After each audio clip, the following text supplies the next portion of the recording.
আজকে মুসলমান মৌলিক বিষয় ভুলে গিয়া শাখাগত ফুরুই বিষয়গুলো নিয়ে বিভিন্ন দল উপদল শাখা প্রশাখায় বিভক্ত হইয়া নিজেরা কাদা সুরাসুরি করে নিজেরা আমরা মারামারি করতেছি।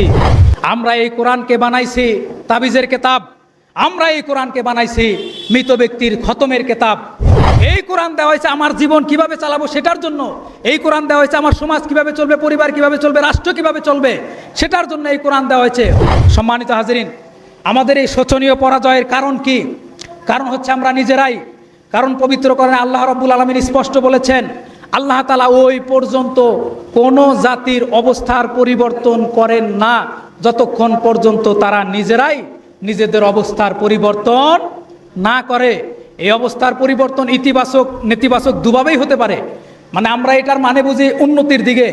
এটা যদি আমরা আমাদের সেই গায়রত ভুলে যাই, ইতিহাস ভুলে যাই, আমরা যদি ইসলাম চর্চা না করি, তাহলে আমাদের যে অধপতন হইল এটাও কিন্তু এর জন্য দায়ী আমরা মুসলিম জাতি, আমরা দায়ী। দ্বিতীয় কারণ হচ্ছে রাসূল সাল্লাল্লাহু আলাইহি ওয়াসাল্লাম বলেছেন, এমন একটা সময় আসবে আমার উম্মত কোরআন এবং সুন্নাত ভুলে গিয়ে তারা ইহুদি এবং খ্রিস্টানদের অনুসরণ করবে শিবরন বিশিবরিন, বিগতে বিগতে হাতে হাতে পদে পদে। আজকে আমরা নামে মুসলমান হইলেও আমাদের পোশাক আশাক, চাল চলন, খাওয়া দাওয়া, জীবন যাপন সব কিছু আমরা করতেছি ওই ইহুদি এবং খ্রিস্টানদের তরিকায়। ঠিক কিনা বলেন? এটা আমাদের পরাজয়ের অন্যতম কারণ। সম্মানিত হাজিরিন, যেই কোরআনের শক্তিতে, যেই কোরআনের বরকতে, যেই কোরআনের মর্যাদায়, যেই সুন্নাহর মর্যাদায় 850 বছর সারা পৃথিবী শাসন করেছে এই মুসলমানগণ, আমরা সেই কোরআন ছেড়ে দিয়েছি।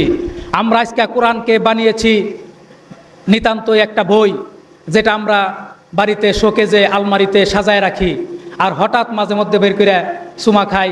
অনেক বাড়িতে আছে কোরআন শরীফের উপরে, কোরআনের উপরে ময়লা পড়ে গেছে। আমরা এই কোরআনকে বানাইছি তাবিজের কেতাব, আমরা এই কোরআনকে বানাইছি মৃত ব্যক্তির খতমের কেতাব। সম্মানিত হাজিরিন, দুঃখ লাগে, এই কোরআন দেওয়া হয়েছে আমার জীবন কিভাবে চালাবো সেটার জন্য, এই কোরআন দেওয়া হয়েছে আমার সমাজ কিভাবে চলবে, পরিবার কিভাবে চলবে, রাষ্ট্র কিভাবে চলবে সেটার জন্য এই কোরআন দেওয়া হয়েছে।